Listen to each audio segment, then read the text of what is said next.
Hello guys, welcome again to MKS biovision. आज हम लोग इकोलॉजी में सॉइल प्रोफाइल के बारे में पढ़ेंगे, जो कि एक इंपॉर्टेंट एबायोटिक फैक्टर है। Soil upper fertile layer of earth crust को कहते हैं, और जो ये सॉइल है, इसको यदि इसका वर्टिकल सेक्शन लिया जाए तो ये कई लेयर्स में बटा रहता है, कई होराइजन या स्ट्राटा में बटा रहता है। इस लेयर को हम अल्फाबेटिकली ओ, ए, ई, बी, सी और आर के नाम से जानते हैं।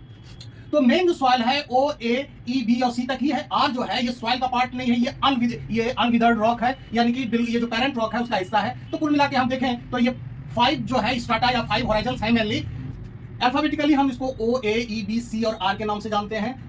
कहीं कहीं जो ये ऑर्गेनिक लेयर है, इसको 2 भाग में बांटा गया है, O1 और O2। तो इस तरह से 5 to 6 हॉरिजॉन्टल स्ट्राटा दिखाई पड़ते हैं सॉइल प्रोफाइल में, और हर स्ट्राटा का, हर होराइजन का अपना एक distinct physical, chemical and biological property होता है।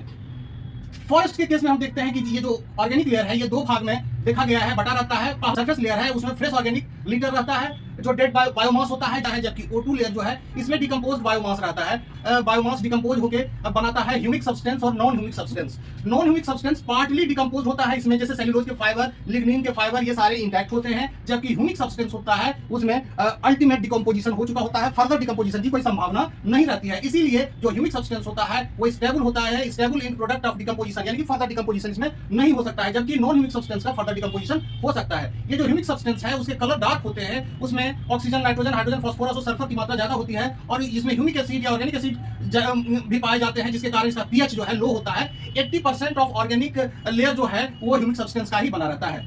फॉरेस्ट के केस में हम देखते हैं तो ये जो है, ये ऑर्गेनिक लेयर बहुत थिक होता है, ऑर्गेनिक लेयर बहुत थिक होता है, जबकि ग्रासलैंड में जो है ये ऑर्गेनिक लेयर थिन होता है। अब let us come to the different arrangement of different horizons in the soil profile. Soil profile में हम देखते हैं कि ये जो होराइजन है, वो होराइजन या ऑर्गेनिक लेयर, जिसमें ह्यूमस पाया जाता है, ह्यूमिक और नॉन ह्यूमिक जोन, और इसमें डिकम्पोजिंग लीफ, रूट और ब्रांच वगैरह पाए जाते हैं। टॉप सॉइल यानी कि मिनरल विद ह्यूमस, यानी ये वाला जो रीजन है, इसमें मिनरल और ह्यूमस दोनों मिक्स किया हुआ रहता है, मिनरल और ह्यूमस मिक्स रहता है। ई जोन जो है, that is called illuvial zone layer, it is least minerals and organic matter, यानी कि ये पुअर जोन होता है फर्टिलिटी के रीजन से, क्योंकि इसके अंदर जो भी इसके अंदर मिनरल्स और ऑर्गेनिक सब्सटेंस जो भी होते हैं वो लीच हो जाता है, यानी कि बाहर निकल जाता है। ये जोन जो है ट्रांजिशन जोन भी कहलाता है, यानी कि ये जोन जो इल्यूवियल जोन है, it is poor in organic substance as well as minerals, leach out हो जाता है। इसके बाद बी जोन आता है, बी जोन में डिपॉजिट करता है, यही मिनरल्स जिसमें कैल्शियम, सिल्क, क्ले वगैरह रहता है, ये मिनरल्स ई जोन से लीच करके इसमें आके जमा होता है, बी जोन में डिपॉजिट होता है, इसीलिए बी जोन में इसको डिपोजिशन जोन भी कहा जाता है। सी जो है ये पेरेंट रॉक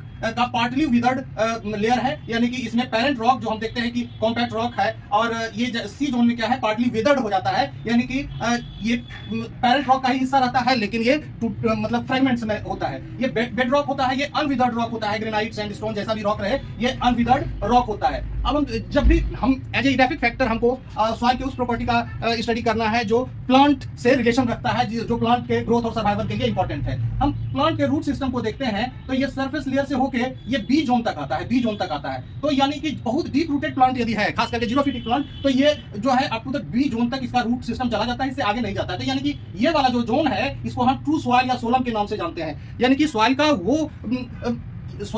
वो पार्ट, सॉइल प्रोफाइल का वो रीजन जिसमें रूट सिस्टम पाया जाता है, उसको सोलम या ट्रू सॉइल कहते हैं। इसका मतलब है कि the plant can also draw nutrition from the layer B, तो जो बी से, ई से, ए से और ओ से, यहां से प्लांट अपना न्यूट्रिशन ले सकता है।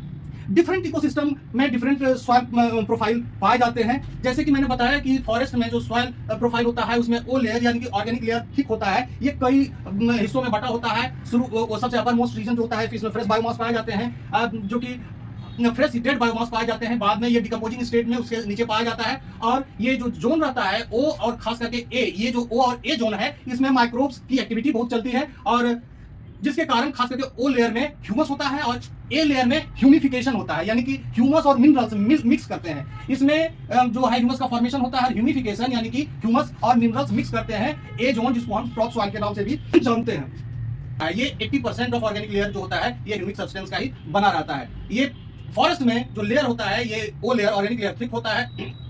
O layer is absent in grassland, grassland में ये लेयर एब्सेंट होता है। ग्रासलैंड और कल्टिवेटेड लैंड में ओ लेयर एब्सेंट होता है, क्योंकि ये प्लॉगिंग भी होता है, और due to water logging mineralisation fast in grassland, water logging के कारण मिनरलाइजेशन फास्ट होता है। तो दो प्रोसेस सॉइल के फॉर्मेशन में होता है इंपॉर्टेंट, एक है ह्यूमिफिकेशन और दूसरा मिनरलाइजेशन। एक प्रोसेस टॉप टू बॉटम चलता है और दूसरा प्रोसेस बॉटम टू टॉप चलता है, मिनरलाइजेशन बॉटम टू टॉप और ह्यूमिफिकेशन टॉप टू बॉटम। तो ये यहाँ आके मिक्स करते हैं और सॉइल का फॉर्मेशन करते हैं। अब what is the significance, soil profile की स्टडी का क्या सिग्निफिकेंस है? It helps in understanding soil formation properties and behaviour. ये सॉइल फॉर्मेशन को समझने में मदद करता है, प्रॉपर्टीज और बिहेवियर को भी समझने में मदद करता है, सॉइल के बिहेवियर को।